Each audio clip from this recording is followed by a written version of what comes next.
2011, we're doing Chapter 2 review. I'll give you this question here. You may see it on your test tomorrow or something like it. It says, find the perimeter of this object. So we'll consider that part 1, 1A, and 1B. Once you've gotten the perimeter of the object, I want you to factor that. So we have a triangle here. To find the perimeter of a triangle, we need to add up all the sides. So just to give you an idea, we'll call this side A, B, and C. To find the perimeter, P is equal to, we have to add up all the sides. So side A plus side B plus side C. Now we have values for all those sides. I've given you them here. They're all expressions though. They're not a single term. There's many terms in each. So side A, we'll replace the A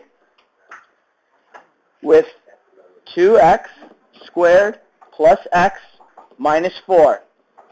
Then we have our plus sign in between. Next we replace the B. 5x minus 2. And finally we replace the C. 4x squared plus 3. Whoops, why did I make 2 of those? Oh, jeez. Let's get rid of that. Okay. So, now that I have all of these sides, I'm adding them all together. So, technically, I want you guys to think of this as we're kind of distributing first. We imagine there's an imaginary 1 in front of all these brackets. Alright? But when I go to distribute that 1, so when I go to drop all the brackets, because they're all positives, nothing's going to change inside the brackets. All the terms are going to be the exact same. So I can just drop all the brackets and rewrite this question. 2x squared plus x minus 4 plus 5x minus 2 plus 4x squared plus 3. So I've rewritten this. It's a bit confusing right now.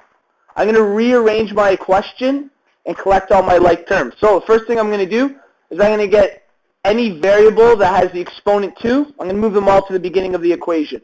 So luckily one of them is already there. And when I look through, I have another one, positive 4x squared. So when I go to rewrite my next line, 2x squared, positive or plus 4x squared. So that's one pair of like terms. Next, I'm going to go for like terms that have just a variable. Technically to the exponent 1, but we don't draw the exponent up there. So a variable with no exponent or the exponent 1. Well, I have positive x and positive 5x. Those are the only two like that. So as I continue the question, positive x and positive 5x. And finally, I'm going to deal with all constant numbers. That means numbers that don't have any variables with them. I'm going to collect them all at the end. So I have negative 4, negative 2, and positive 3. So when I go to rewrite this, negative 4, negative 2, and positive 3. So now I've collected all my like terms. These were our red terms from above, our green terms, and our blue terms. Now this is just the way to organize it. Many of you may have been able to do the mental math in your head and combine them all. You can skip this step if you have the ability to, but in order to stay organized, I suggest you do this step, okay? So, now that we've kind of organized what we have here, it's simple as just putting together, simplifying our like terms. So 2x squared plus 4x, I just add the coefficients, so 2 and 4, 6x squared. Next I go to my x's, I have x, or 1x, we assume there's a 1 there. 1x plus 5x is positive 6x. We added the coefficients again. And finally, negative 4 minus 2, that's negative 6, plus 3 is negative 3. So, this is the simplified version. This, right here, is our perimeter of our triangle. So, for 1A, that's all I'd be looking for. Simplified version, the question asks us at the top, find the perimeter. That's for 1A. Now B asks us to factor this. So 1B. I take my answer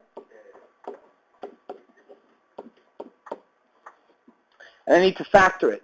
So what's the first type of factoring I always look for? What's that? Greatest common factor. Is there a great common factor in here, Thomas? Yeah. What? 3. I can take 3 out of everything. Can I take a variable out? No. Why not? Because the constant at the end, 3, there's no x attached to that. So I can't take a variable out. Very good. Oh, jeez. There you go. So I'm going to divide everything by 3. So we'll be taking our 3 out of this. And remember, this is very important. Many of you guys didn't do this on the quiz. When I'm dividing by this common factor, it doesn't just disappear in the equation. It's now outside. Oops, put that in the wrong one. Outside of our brackets, okay? The 3 doesn't just drop off the face of the earth. It's still part of our equation. We've just moved it outside of the brackets, okay? So 6x squared divided by 3 is 3x. Whoops, it is not 3x squared. It's 2x squared. That should have an x there. Plus 2x minus 1. Okay, so I've taken a greatest common factor out. Can I do any special cases? Is there a square root of the first term and the last term? Can I find the square root of 1, first of all? No. 1, yes. Is this just 1? Can I find the square root of negative 1? So that already eliminates special cases. I can't find the square root of our negative 1. But let's confirm. Can I first find the square root of 2?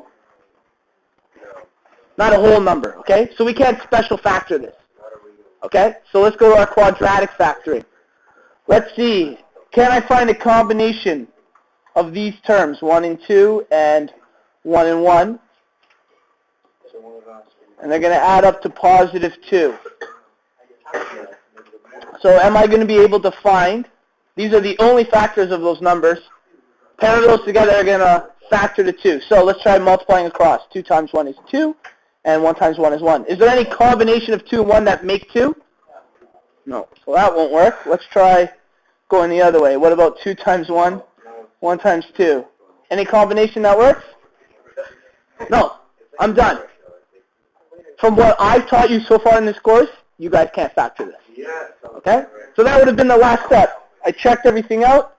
Get rid of all this stuff we had here. Oh, a little too far. And that is as far as we can go. So I'll rewrite it in black. This would be your factored answer, guys. I want you to make sure when you go to factor things.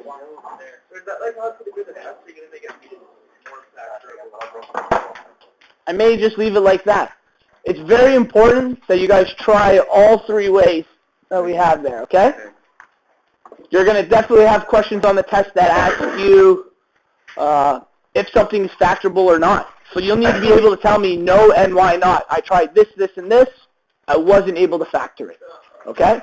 So it'd be like a communication question. You have to be explained to me why you couldn't factor something.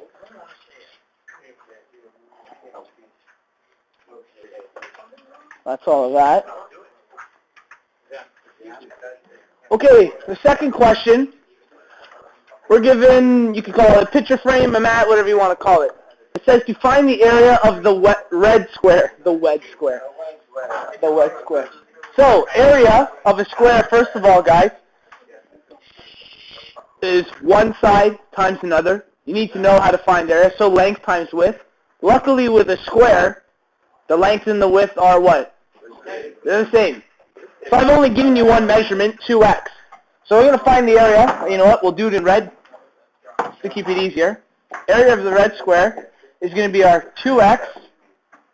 We'll write length times width just so we have an area. We know the length and the width are the same, so our length is 2x and our width is 2x. And it's not squared, it's a bracket. There you go. So we equate this. The area of the red square is 4x squared. That's nice. But this black square or mat or picture, whatever you want to call it, is taking up some of the area. So I have to find the area of that square, and I'm going to need to subtract them. So area of the black square. Once again, area is length times width.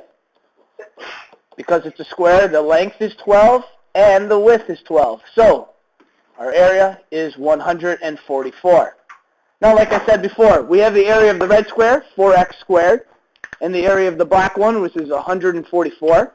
I need an expression for the area of this red one here. I need to subtract the area of the black square from the red square. So the area of our shape now, we'll do it in green, our combination we'll call it, 4x squared, subtract, we're taking away the area of the black square, 144. So for question 2a, find the area of the red square, just fits in there. Our area is 4x squared minus 144. Okay?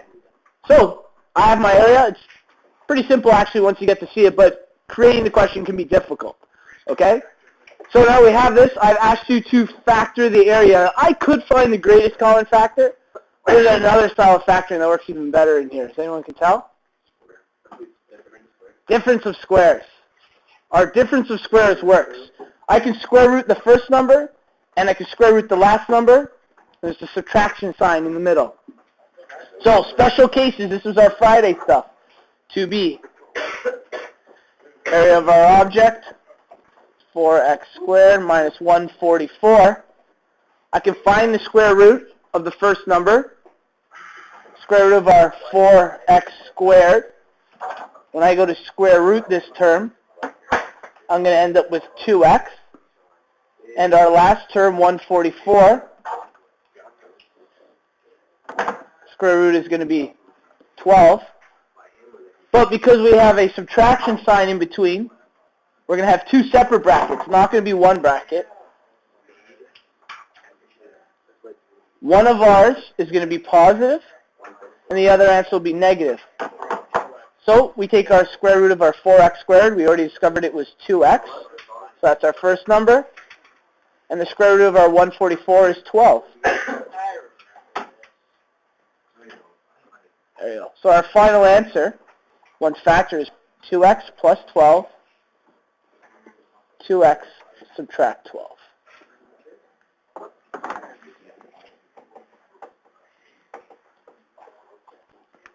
That's finding the area of the red square and then factoring it. Or 2x plus 12 and 2x subtract 12.